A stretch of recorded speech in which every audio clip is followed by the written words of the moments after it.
Hello, good morning, good afternoon, or good evening, wherever you are on this beautiful planet of ours. Welcome to Sustainability in Your Ear.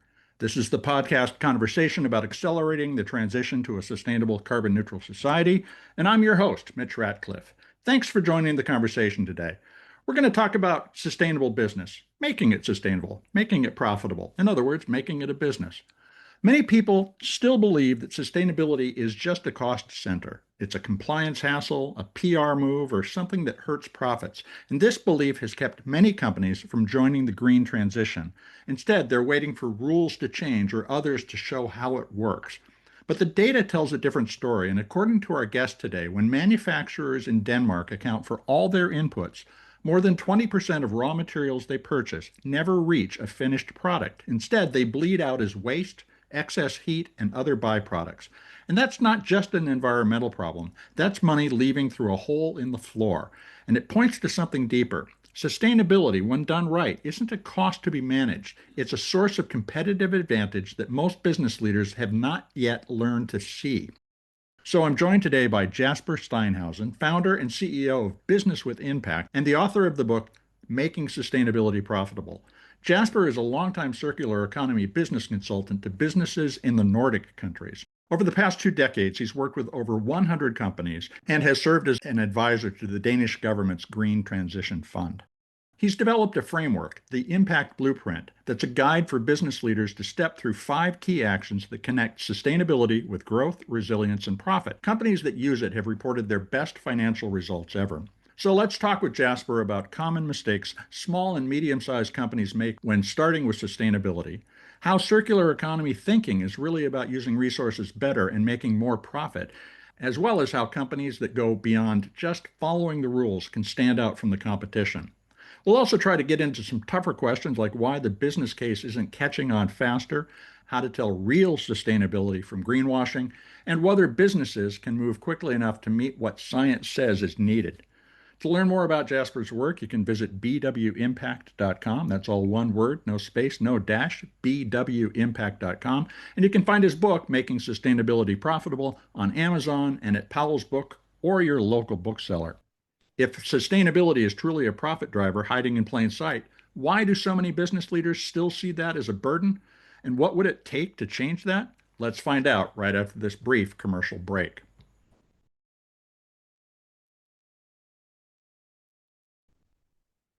Welcome to the show, Jasper. How you doing today? Thank you, Mitch. I'm doing really, really well. Looking forward to having this conversation with you. Well, thank you for joining me. I really appreciate it. You know, like myself, you've been working for 20 years or so at the intersection of sustainability and business strategy. And I'm wondering, was there a moment, or maybe it was a specific client that made the bell ring for you, that these two things are intimately connected? Hmm. Well, for me, the problem is that most people tend to focus at only one problem at the time.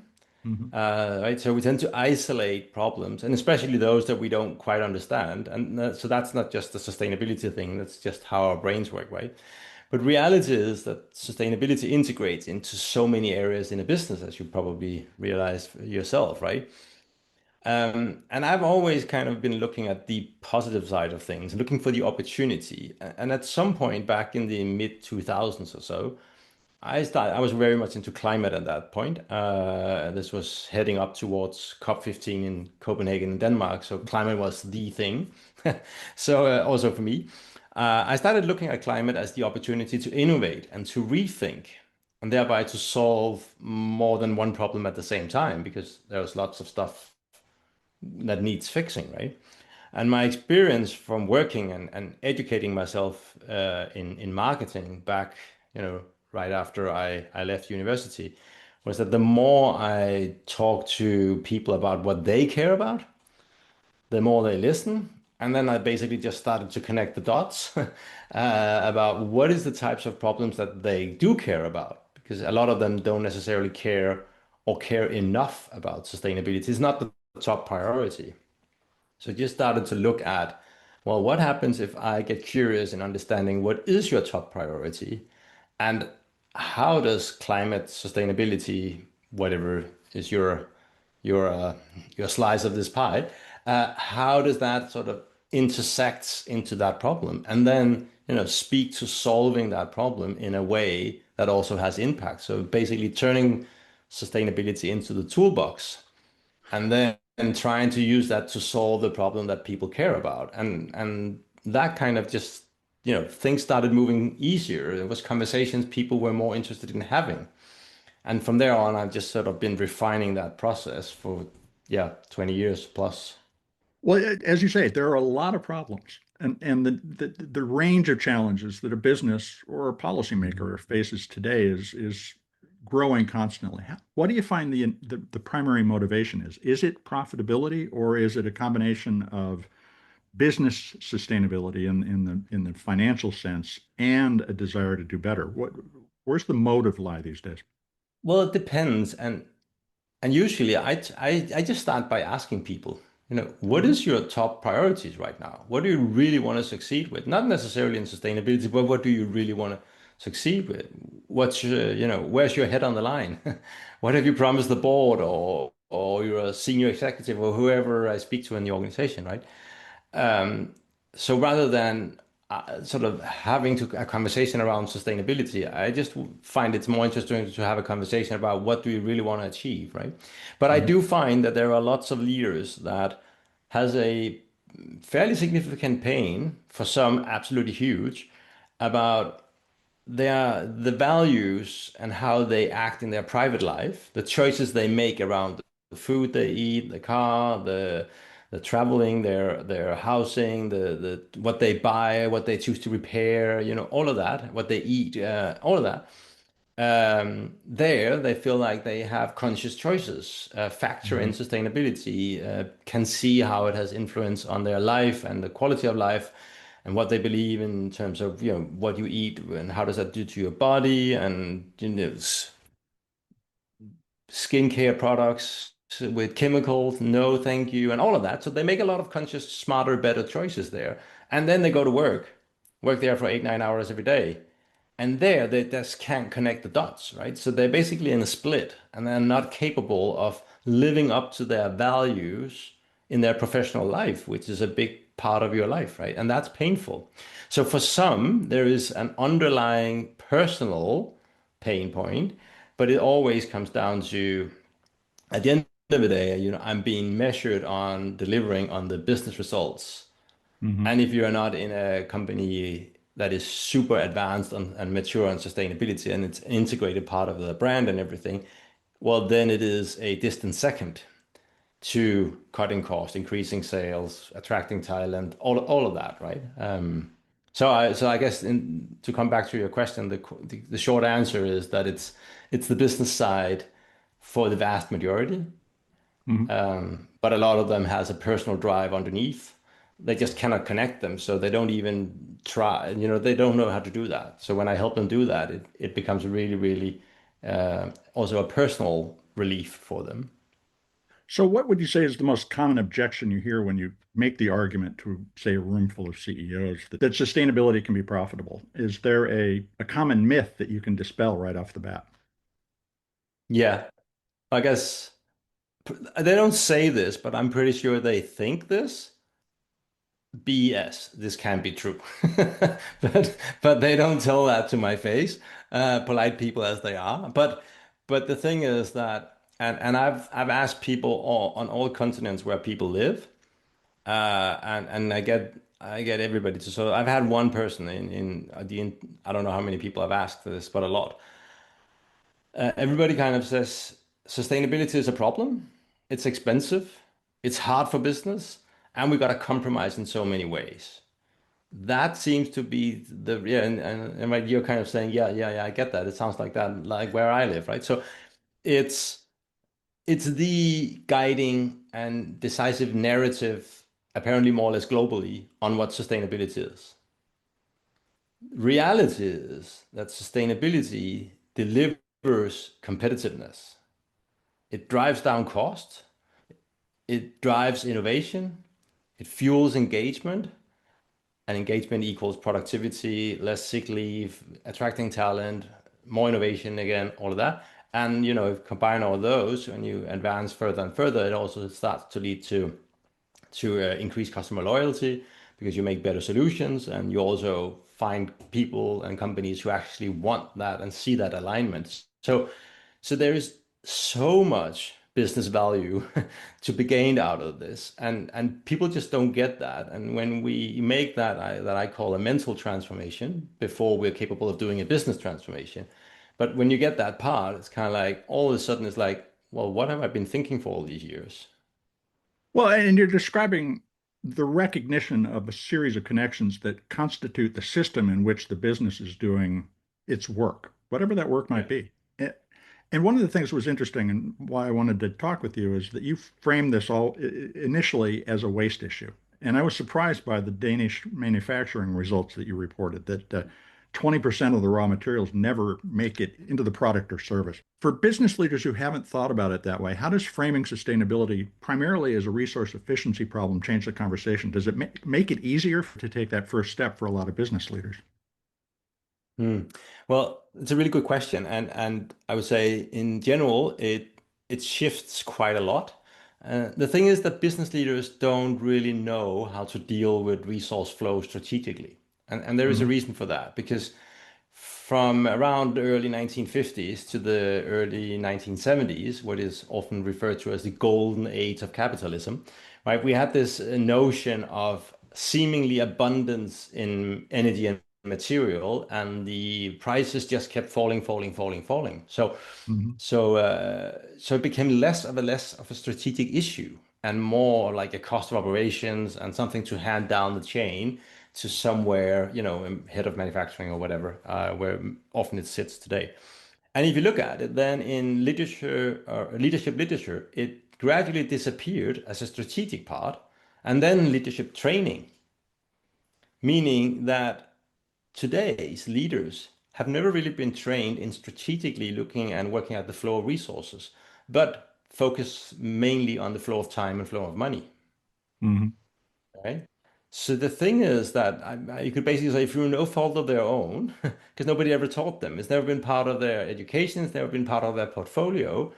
And now it's like it's this massive part. I had the Danish National Statistic Authorities. I had an opportunity about 10 years ago or something, but I'm very sure that the data is pretty much the same, perhaps even worse or more significant, I guess is a better word today. But how much of the average manufacturing company, how much of their overall cost are tied to resources and Hmm. how much is to salary? I don't know, what would your expectations be? What's this biggest? Is it, what's the salary and resources? Where does the money flow? Yeah. Less than 25% goes to salary, a bit more than 50 are tied to resources. Hmm. Right? And if you combine these two things, it's kind of mind-blowing, right? So more than 50% of all costs is not part of leadership strategic focus. Yeah. And we'll leave I, that for a second for the listeners to chew on, right? Because it's kind of that's insane when you look at it like that. But it kind of just disappeared, right? So nobody really mhm. knows how to do this. And so when basically I'm coming in, helping to rewire this connection, have them have a look at where is this? Mhm. And from there on, it becomes quite easy to see that there are some things that are really dumb in how we produce today. We should probably look into this. So when I look at a company or a value chain, I basically see it bleed money all over the place. So if I'm looking at how do we increase our competitiveness, how do we reduce our cost, it's like, well, why don't we start by stopping some of all these holes in your Mhm. yeah, okay, I hadn't thought about that. No, right, because it's just how we do, right? So, procurement procures, manufacturing produce, sales sell, and everything is just running and everybody's busy and it's all baked in. The cost structure is baked in the price and that's it. And just intercept a bit and show them what it really is. And then it's kind of like, holy moly. And then you can start doing things. Well, you're describing what happens when suddenly the water's off and you recognize that you've been counting on it without thinking about it for a long time. Each Yeah. organization within the entity Yeah. is in its own silo, focused on its own thing. Yes. So, how do you move from 100%. being reactive to proactive about sustainability? What's the sweet spot look like in practice?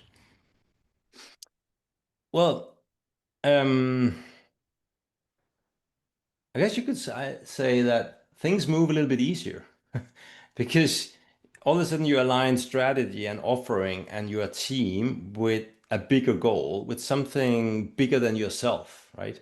And you know that some of your listeners are probably, come across all about this intrinsic motivation versus extrinsic and all that. And we just know that when we contribute to something beyond ourselves, bigger than ourselves, it feels really damn good, to be honest, right? So if you're in a company that all of a sudden is not just about profit, but actually a profitable way to be part of making the world somehow a better place in whatever area of choice, right?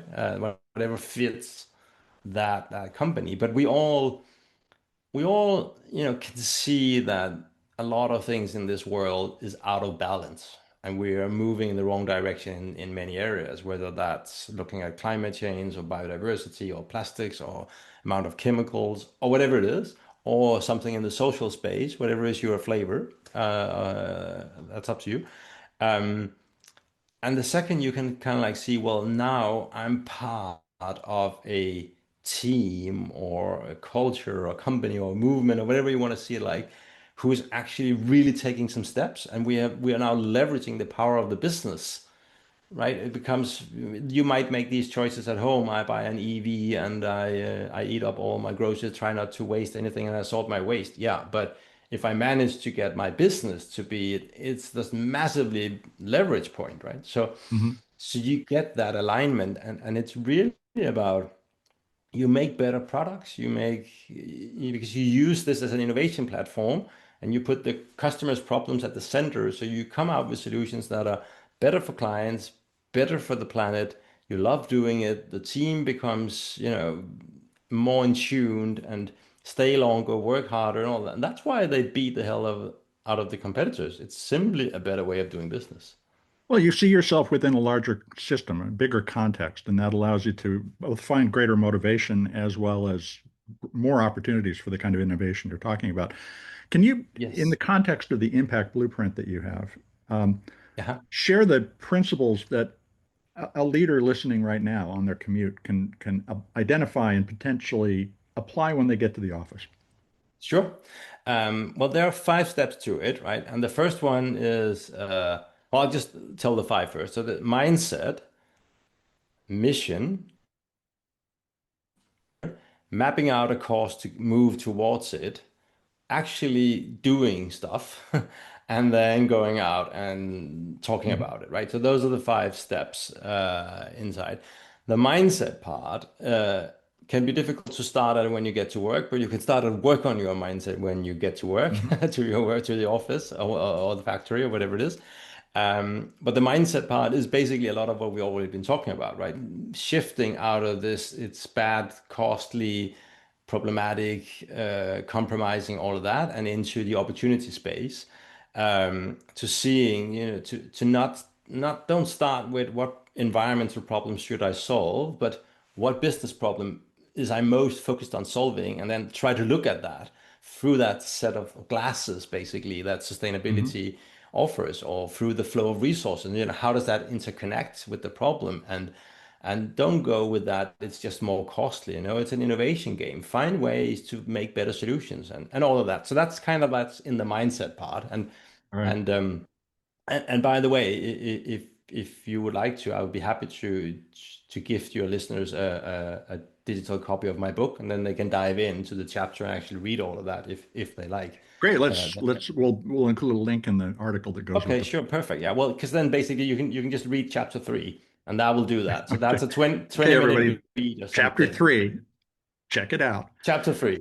Check it out, right? That's a 20 minute, and then you're all good to go. Anyway, the mission part is figuring out, why are we all doing this? What is that bigger thing? Where do we want to Mhm. get with this? What's the thing? And say you're a smaller company or perhaps founder led or owner led. It's like, where do I really want to go with this? What's important for me? And making sure that that match with the business. So you can basically look at a SWOT analysis, strengths, weaknesses, opportunities, and threats that I'm sure they are familiar with, right? And then you need to match that with what is that is important for you? Basically, kind of like legacy thinking. What would you like to be known for? Right? What's your thing? Is it children? Is it animals? Is it climate change? Is it whatever it is? What's your thing, right? And then make sure that they match, so you don't choose an impact area that you have. I've worked a bit with clients where it's like I really want to do something on climate, and then they have a business that has a very insignificant climate impact, or the impact that they Hmm. have might be tied into a supply chain where they have absolute zero ability to impact anything because they're a small company with giant Well, suppliers in the other end of the world, right? So you need to match those things so you actually choose something that will again give you a chance of working on sustainability in a way where you also improve your business and utilize the strength you already have in your company, right? well, So what that's is the mission then? part. Yeah. So and I think those two are a great place for us to anchor the Yeah. rest of this conversation in a lot of ways. I mean, what is the minimum viable move in terms of its ability to catalyze the passion that you're talking about for making Mhm. the world a better place while balancing the day-to-day business challenge of making a profit and being able to cover payroll at the end of the month? Yeah. Um, do you find that's the hard trade-off? Is there's some initial investment and initial activity that takes you out of your comfort zone. Those silos get Mhm. dislocated. Well, That stops them in their tracks. well, you're very right when you say out of the comfort zone. That there is definitely something here because I find that the absolute majority of leaders don't know how to lead sustainability, and they see this as this separate thing, and I would therefore argue it's that they really may not even know how to lead. Point taken. Yes, duly noted. True. And especially for smaller businesses, a lot of them, Mhm. they might have been the founder or the engineer or something that all of a sudden has 20 people on your hands, Yeah. staff, and struggling to just get all of this going. And some even dream about being back where they were just in the weeds doing all this stuff rather than all this leadership thing. So Yeah, the lone innovator is often where a lot of us begin this journey. exactly. True. Yeah. Um, but what I would say is that there is so much you can do that does not, the story about sustainability is that it's very often this investment for the longer, for Mhm. the, in the long view, right? Or it comes back or future proofing and all of that. But what I sometimes refer to as the brilliant basics, which is, not a phrase coined by me, but it's still very valid that look at your company and see what is it that's going to be here for a very long time. What are Mhm. we going to keep doing? Well, we're going to keep taking these raw materials, do process A, B, and C, and turn out a product out of it and sell it to our customers. And our customers will also keep wanting good quality. They will also keep wanting reliability. They also want to keep wanting lower, called best possible price and all of Mhm. that. Okay. So here is something that we can actually also invest in because we know it's going to be ongoing and over time. Are we doing this in the right way? And again, back to the resource flow and the waste part where you also began the interview, right? You are not doing it the right way. You have very wasteful processes. If you are not either a very high volume, low margin type of company, Walmart-ish, right? They Mhm. they look in every corner to find one penny. But if that's not your game, and you are not haven't been on the brink of bankruptcy, well, odds are pretty good that you have never really looked through it. When the Ukraine war broke out 4 years ago, what we saw, at least here in Europe, was a massive increase in energy prices. Right. And all of a sudden, like overnight, literally, companies maybe saw a doubling or more of their energy costs. And for many, that was lethal. Mhm. So all of a sudden, when I said before that leaders don't know and don't have a strategic focus on flow of resources, that includes, right? But all of a sudden, it's like, now this is where we focus. All hands on deck. What could we possibly do? And within weeks, so many things were changed, right? And none of the, it Yeah. was not about investing in a new source of energy or anything. No, no, no. It was simply about smarter ways. It's like that, okay, let's produce at nighttime where energy is cheaper, or we could actually lower. It doesn't have to be 98 degrees. We might even get away with just 92 degrees. That's cheaper. And so all of these things, and it was not like massive inventions. It was just applying a better practice. And it's the same you could do in so many ways with the rest of your business, but nobody's looking there because, again, it's not on their radar. So you can do a lot of that minimum viable is really just, getting the basics right. So you're describing that moment of crisis when the reframing is almost on automatic because you don't have control of it anymore. In a lot of ways, I mean, this is also a great place to take a quick commercial break, folks, because the wheels have been clipped off the plane by the top of the mountain. Will we be able to land it? We'll find Yeah. out right after a quick commercial break.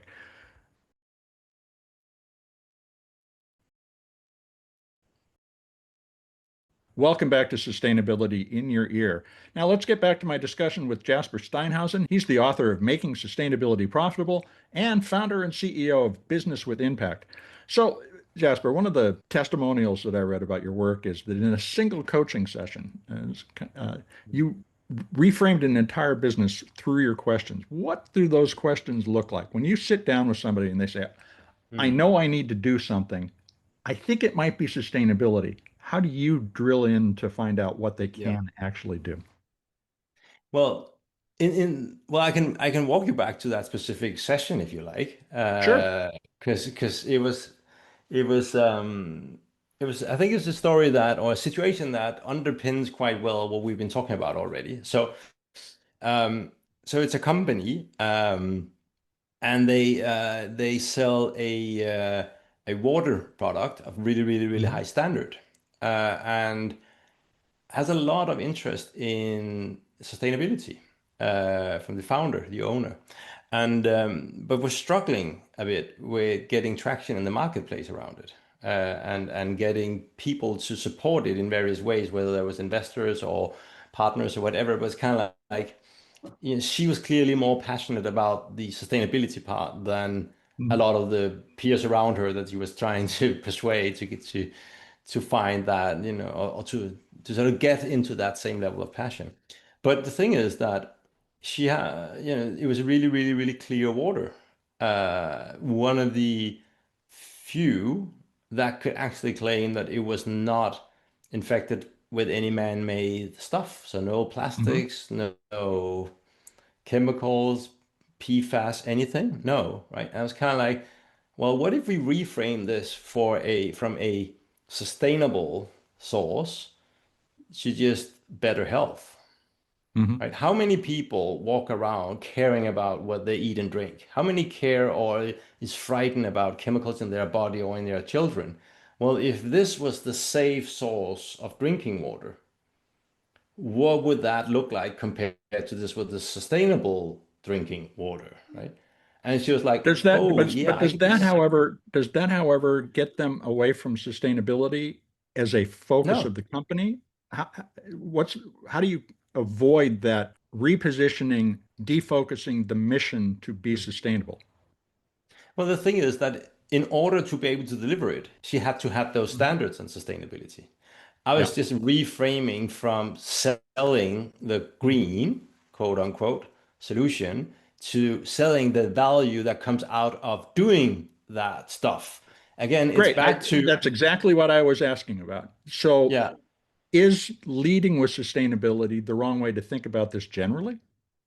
depends on your target market, right? So Okay. if you are targeting people like you and I, it's probably a good idea to lead with sustainability because I'm guessing you're a bit like me. If I'm out looking for something, my is kind of like, where can I find anybody who's done anything just remotely interesting in terms of sustainability, in terms of this pair of shoe or whatever I'm looking for?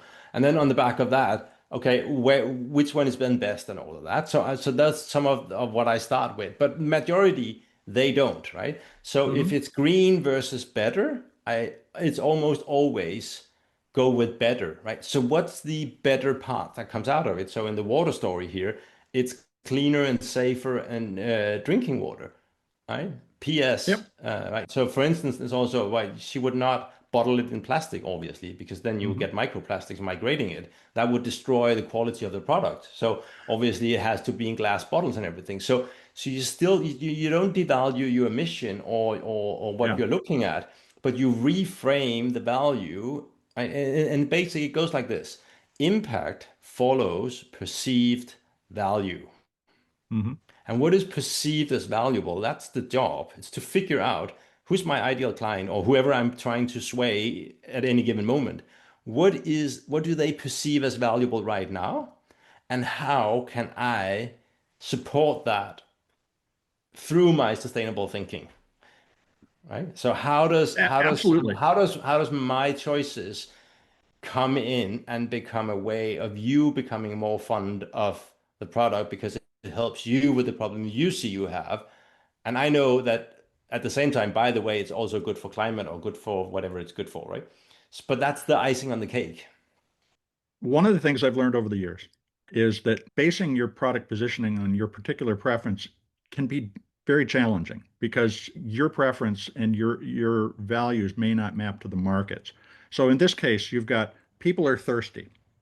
They want good, clean, healthy water. And some of them, maybe not even most of them, want that to be delivered sustainably. Is it really important to lead with sustainability in any way, shape, or form, or is that simply a subterranean activity that you should be thinking about? Let's do this sustainably, but we don't need to pitch that, or that becomes our second or third tier messaging. Well, it's You won't be basically thirsty like anymore. You're going to drink good, clean water. It won't kill your kids. By the way, we're going to be able to continue to do this without having destroyed nature.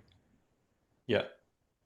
I would probably go with something like that, but depends on where I am. So say I'm pitching this into Patagonia's annual General Leadership Assembly weekend. Yeah. Well, it's probably a good idea to start by saying this is an amazing sustainable product. By the Know your way, audience. because Know it your is, audience. it means there are no, exactly. So it's audience first. It's Yeah. page two of any book on selling. You know, so again, if people are going back to the office thinking, you know, as I say, commuting back into the workplace and it's kind of like what do I do? Well, you just think like you always do. It's just business, guys. It's Hmm. just business. So sales is sales, marketing is marketing, um, innovation is innovation, and all of that. What you can see is just this is an extra layer in your toolbox, and it's one that you probably haven't utilized, and it's one that most of your competitors have never even thought about exists. So that's why we can beat competition because we start utilizing a layer in the toolbox that nobody else is looking at in a way to develop better solutions, better business, less cost, more innovation, all of that. And that's where we go out. And then there is once you've done that, right? And that's back to your previous question about doesn't it mean that we kill the incentive or the drive? No, it doesn't. What it means Hmm. is that there are two different things. First, you use this to create the better solution. And then there's a second, completely detached discussion, which is about how much do we want to flag this? And that's Hmm. back to who's your target market. Well, some you want to flag it a lot, and others it might be like, probably not. I'm trying to sell this to the White House right now. Okay, I probably shouldn't flag sustainability too much. Let's save that for later, right? But if I'm trying to sell it to Patagonia, I probably want to flag it quite a lot, right? But that's a Yeah. different discussion. You use it, you use the toolbox to make the better solution, and then you make a choice about whether or not you want to flag it or to what degree. Well, in a lot of ways, what you're doing is you're going around the problem of greenwashing by actually focusing on why you're making the decision. But greenwashing is a credibility killer in this particular space. I mean, if you were to go to Patagonia and say we're sustainable, and it turns out that you are generating vast amounts of PFAS that you're dumping into a local water supply, you're screwed with that audience. How Yeah. do you recommend companies communicate sustainability in an authentic way without making exaggerated claims? Because often at the beginning of the process, they're talking about what their long-term goal is rather than how they're actually performing today. How do you begin that reveal in a way that Yeah. allows people to understand that we're making progress, but maybe not have achieved the perfection promised? Yes. Well, if I should put this in really plain English, Hmm. it's like do what you say, say what you do, and be able to back it with data. Mhm. End of story, right? You could add, please don't lie. So that is, in Europe, there is regulation against this because it's just Yeah. tied into our marketing laws. So you're just basically breaking the laws, just you would be like you would be if you were trying to sell, I don't know, liquor to minors, right? You're not allowed to do that. Just as you're not Yeah. allowed to say that this is amazing if it's not, right? So that's sort of the general thing. But the key thing here is always be specific. Mhm. Stay away from the generics. I'm not sustainable. I'm not green. I'm not blah blah blah. No, we have done this, right? But the thing is that in most cases, sustainability, again, back to this, we don't really understand it, and it's costly, it's bad for business, and all of that. So when they make an investment, very often it's only branding that can, be that return. Mhm. So obviously, it's also like we need to push the envelope as much as we possibly think we can, and that's where all these greenwashing problems come. Whereas if you go about it the way we've been talking about it, you and I, the last 30 minutes or so, it's like, well, let's try to say, what is the 3 to 5 biggest business problems we have? And Yeah. what's the 3 to 5 biggest business problems our clients have? Let's go to work on those. Okay, so now we solve this problem. And again, means going out to your customers. If you just fixed one of their biggest priorities, you don't go out and say, this is amazing for climate. No, you go out and say, we just fixed your problem, mister. Oh, by the way, it's also better for climate. But Yeah. that's sort of, so you don't have to push the envelope as much on the branding side because that's not where the majority of the value comes from. It comes from the better solution, right? So it shifts this a bit. But if you are to sort of maximize the branding opportunity inside, I always tell people, there are three things you should try to sort of get at least a dash of in your communication, right? So the first one is the mission. What is the bigger Mhm. picture? Because that gives you, so that's sort of like the backdrop. What do we have planned for? Do we have a roadmap, strategy plan, action plan, whatever you call it, right? But so this is not a standalone thing I'm talking about. No, no, it's one in a series of things, and this is what we plan to do next year and next year. Yeah. And then the majority of your time spend that on the actual results. What we have done is we have removed X and X and X. We've optimized this and this. It lives twice as long. It whatever it is, right? And then of course again be able to back that with data. So you can actually say it's not just something we say. No, we've done the math. This is it. And if you're Yeah. in Europe, you need to have third party trusted people to be able to look at the data. I'm not sure what the regulations are in your end, but We here, we don't have regulations anymore. no, it makes it easier, doesn't it? Yeah. Well, but you made reference earlier to potentially selling to our White House, which I would Yeah. argue is a fool's gambit because you'll get stabbed in the back by our White House. But uh, sorry, folks, those of you who might be offended by what I just said, but it's true. Do you see in this environment of political pushback against sustainability Mhm. that it is actually taking deeper hold, not just in Europe, but in business everywhere, because of the underlying crisis of resources that you were talking about in terms of the price is just going to continue to go up for access to all raw materials if we don't find a way to reuse and reduce the overall cost of virgin material extraction. Are we on the path to a greener, environmentally responsible economy, or do you see this as more talk, but not necessarily less waste? Um, well, that's a really good question. There is there's a long form answer to it and a short form. Which one do we want? Let's go short because we've been talking for a Yeah, while, and the commute great. for our listener is probably getting close Yeah, to the. they should arrive soon. So let's Yeah. let's do that. Well, I think that we are nowhere near realizing the potential simply because way too few people uh, has the right understanding of what this is all about. So there is this great misconception that we have been referring to a couple of times, and that's really what's holding us back. It's what makes Mhm. politicians pass the wrong type of laws and legislations. It's what makes decision makers pull this right again. So it's it's somewhere between tragic and hilarious that because we need to get more competitive, we reduce this when it's Mhm. probably one of the biggest opportunities to increase your competitiveness we have in our time, rivaled only Yeah. by AI. So it's kind of like because we need to do this, we remove focus from the very best place to get it. I think that's a really important point that everybody needs to take into account as they think about this is that, and it goes all the way back to the beginning of the conversation. You're in your silo, you're focused on your particular challenge.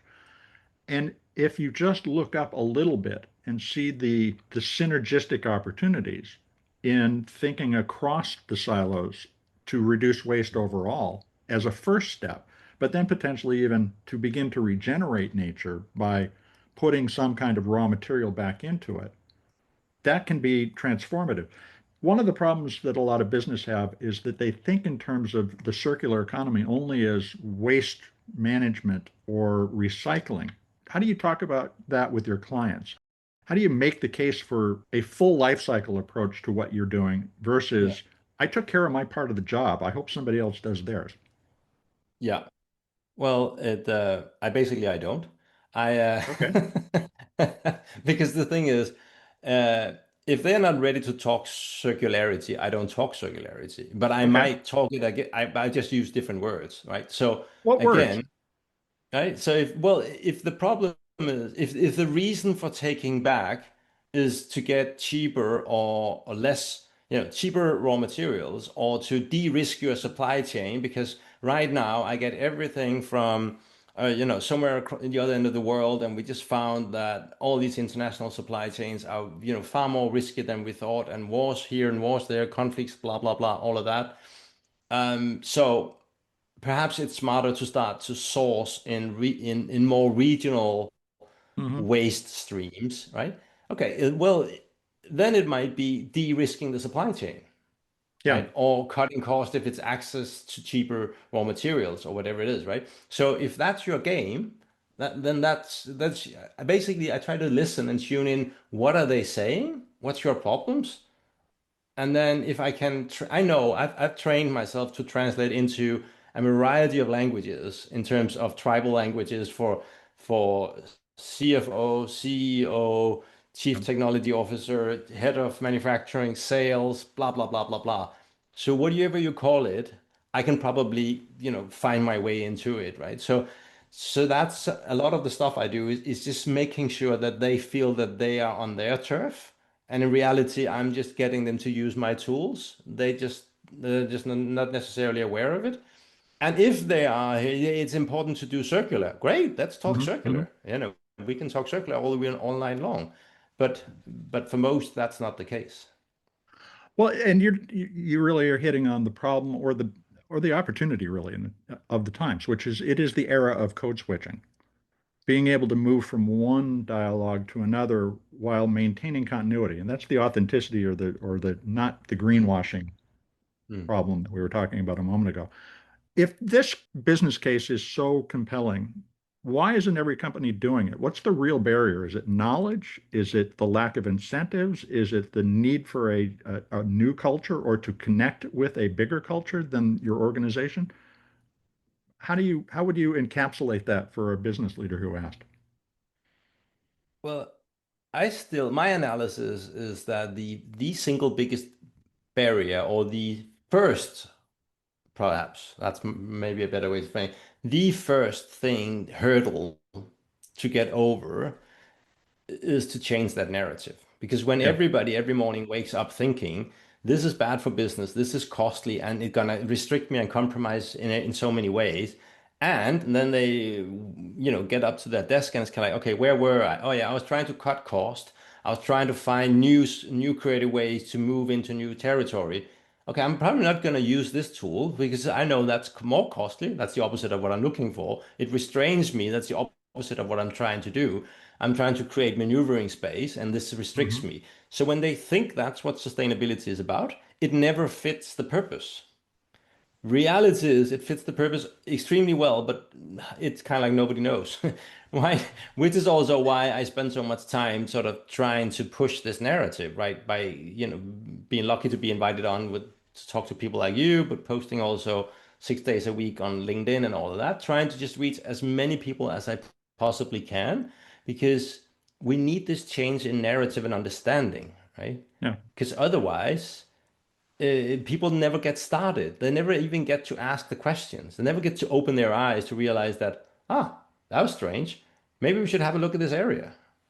Well, and it's because in a lot of ways we tell ourselves the same old stories, both because they're comfortable and because you don't have to explain it to anybody. No, As you true. think about the transition we need to make, what's that one factor that you would urge a business leader to consider as they think about the way they tell themselves the story of their business? Is it you're missing the opportunity to do the world improving work that you want, or is it you're missing profitability or something else?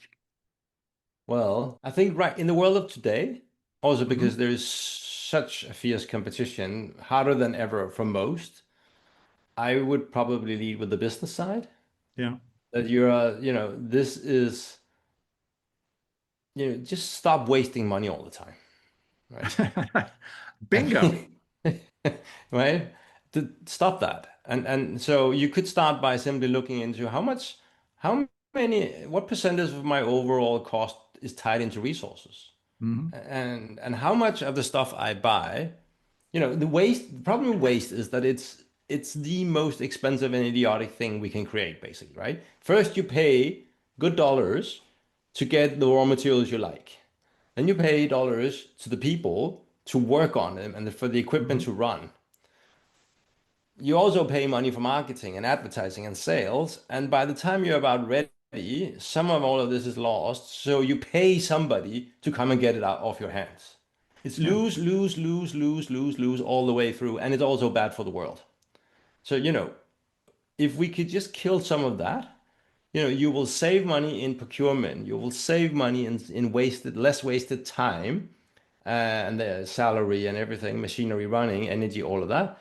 And we will do a really, really good thing for the planet and stop wasting all of this, right? And you can, if you like, then turn that into part of your story as well. And your Yeah. people will love you for it, and your clients potentially will love you for it, depending on how you position it and who you're working with, all of that, right? So there, it could turn a lose, lose, lose, lose, lose into a win, win, win, win, win, if you like. Or you could stay where you are and just be damn ineffective. It's up to you.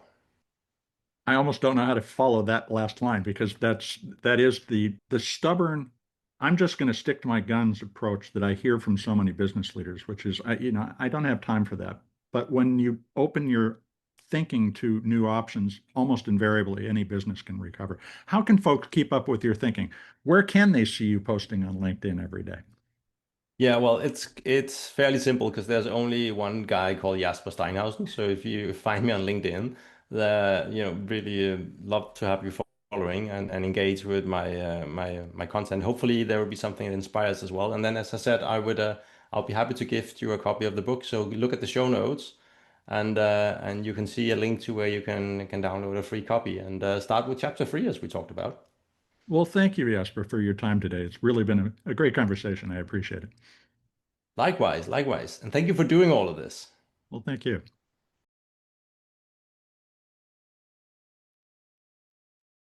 Welcome back to Sustainability in Your Ear. You've been listening to my conversation with Jasper Steinhausen. Sorry about saying his name wrong earlier, by the way. He's founder and CEO of Business with Impact and the author of Making Sustainability Profitable. You can learn more about his work at bwimpact.com. That's all one word, no space, no dash, bwimpact.com. And you can download a free digital copy of his book at freebook.scoreapp.com. That's freebook.scoreapp.com. ScoreApp has no space nor dash. And when you do download the book, check out chapter 3 first. Jasper's reframing of sustainability as a resource efficiency problem hiding in plain sight is an effective tool for upstart sustainability hacks in any organization. Danish manufacturing data shows that more than 20% of raw materials purchased by the average company never reach a finished product. Instead, they bleed out as waste, excess heat, and byproducts. And by the way, you can also be wasting electricity extensively or burning too much coal. Don't do that. That's money leaving through a hole in the floor, not to mention an environmental impact too long ignored by business. But as Jasper points out, This isn't a failure of character on the part of business leaders. It's a failure of training. It's a failure of culture. Ever since capitalism began, it has ignored the importance of resource costs. Sure, they talk about it, but when you actually look at it, we waste so much. It's insane. And today's leaders have been schooled in managing time and money, but almost never in managing material flows. Even though resource costs dwarf payrolls and account for more than 50% of the total cost in the average manufacturing company. The second takeaway I urge you to think about is Jasper's argument that the single biggest barrier to a green transition isn't regulation, capital, or technology. It's a narrative problem. In other words, we have to tell the story that becomes behaviors that's repeated over and over to become culture. When every business leader wakes up believing sustainability is a cost, a constraint, and a compromise, their mental calculation about the value of sustainability is over before it begins. And Jasper's bet that once companies make what he described as the mental transformation of recognizing waste reduction, supply chain resilience, and innovation capacity as the actual deliverables of a sustainable practice, the business case becomes self-evident. The companies that crack this beat the competition simply by using a layer of the strategic toolbox other companies never bother to open. Finally, there's the idea that runs counter to much sustainability advocacy. Leading with sustainability as a primary value in your marketing is often the wrong move. Jasper's statement that impact follows perceived value makes clear the job of the sustainable business. It isn't to convince the market to care about the planet. It's to figure out what the problem the customer already is trying to solve, and then bringing a sustainable practice to bear on that problem in a way that makes the solution visibly better. That water company with the purest chemical-free source doesn't lead with environmental stewardship. It leads with safer drinking water for your kids. Sustainability is structural. It goes deeper than product messaging to why the product delivers what it promises. But it's best positioned as a consequence of quality, not a call to conscience. Yes, it works with some consumers like myself who really pay attention, but for most people, we need to lead with quality. And that distinction matters especially now because greenwashing remains one of the fastest ways to destroy trust with an audience who cares most about the environment. Jasper's suggestion that you should do what you say what you do, and back it with data summarizes the challenge for a sustainable project, whether it's an internal effort or the basis for a major product launch. Communicate specific results, not general claims, which we see all the time from companies pitching stories to Earth 911. Anchor your results in a visible roadmap so that your progress today can be seen instead of appearing to be the first claim in a long series of promises that haven't been kept yet, as the first accomplishment on your road to a more sustainable world. So here's the tension that I think is worth sitting with. Jasper's model depends on business leaders choosing to look up from their siloed priorities long enough to see the resource flows bleeding money all around them. The global narrative that sustainability is a burden rather than a tool is nowhere near being corrected. It's still driving policy decisions, investment decisions, and competitive strategy in the wrong direction. The irony of it is almost painful. In the name of cutting costs and increasing competitiveness, companies are ignoring one of the most powerful levers available to do exactly that, reducing resource costs by eliminating waste. The window to act is open. It's wide open, and people are screaming for us to do better with this. The question is whether enough leaders will decide to stop leaving money and a livable planet on the cutting room floor. And we'll keep talking with the leaders who do see the light and use it to illuminate the waste we can no longer afford as a species, a society, and as an economy. I hope you'll also take a look at our archive of more than 540 episodes of Sustainability in Your Ear and find one to share with your friends. We're in our 6th season, and I guarantee there's an interview that you'll want to share. And writing a review on your favorite podcast platform will help your neighbors find us because, folks, you're the amplifiers that can spread more ideas to create less waste. Please tell your friends, family, coworkers, the people you meet on the street that they can find Sustainability in Your Ear on Apple Podcasts, Spotify, iHeartRadio, Audible, or whatever purveyor of podcast goodness they prefer. Thank you for your support. I'm Mitch Ratcliffe. This is Sustainability in Your Ear, and we will be back with another innovator interview soon. In the meantime, folks, take care of yourself, take care of one another, and let's all take care of this beautiful planet of ours. Have a green day.